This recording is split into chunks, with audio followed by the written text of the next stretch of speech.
The concept of the Northern Soul Weekender is also continued and developed further outside of the British Isles. In the retro soul boom cosmos, completely new events have emerged, on the German Baltic coast, for example.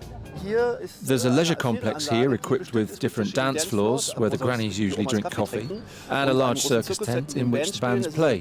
It's the Baltic Soul Weekender, 3 days worth of records and live gigs. And there's a broad spectrum of soul music on offer at the Baltic Soul Weekender too.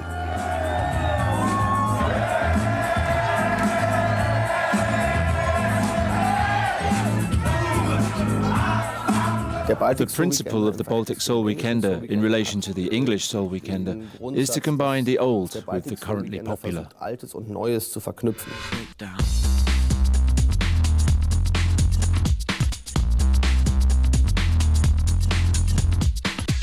Legendary bands you don't otherwise get to see play here, like I've seen Gloria Scott and the Temptations.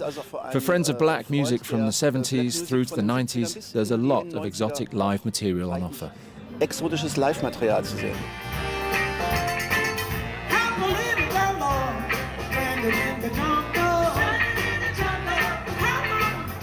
The major advantage of the Baltic Soul Weekender is that we have a lot of people from the German pop music culture that support the project. The Baltic Soul Weekender is not just about dance culture, club music and having fun.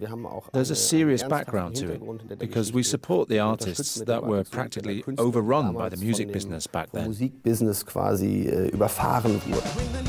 A long-forgotten soul singer supported by the Baltic Soul Weekender is Gloria Scott.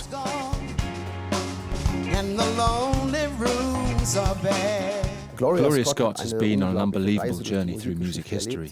First, she was with Sly Stone on tour, after which she was one of the Ikettes of Ike and Tina Turner, before being discovered by Barry White in '74.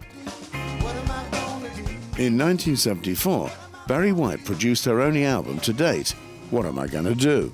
The record now enjoys cult status, but Gloria was never adequately paid for her work. After the album, Barry White had a swimming pool in the shape of his wife's behind installed in his house in LA.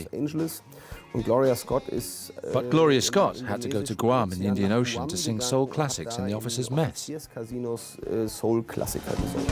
I know about you playing around. It didn't take long before she came into contact with dubious people and drugs. She was then arrested as a drug dealer and spent 5 years in a Guam prison.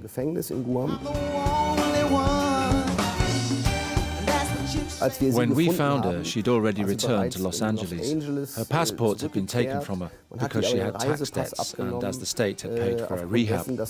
We then paid up her tax debts so that she could make her first appearance in 37 years at the Baltic Soul Weekender on the coast in 2008. Make this world a better place. Make it better for the whole human race. I know we can make it now. When I first came here, I was just so surprised that people were singing along and the songs that I love, and they probably knew them better than me because I hadn't sang those songs. And people passed by me and, oh, that's Gloria Scott. I'm like, everybody knows me. I'm not used to that. I'm surprised that a lot of young people love the soul music. They were raised on it, because of their parents, and they still like it.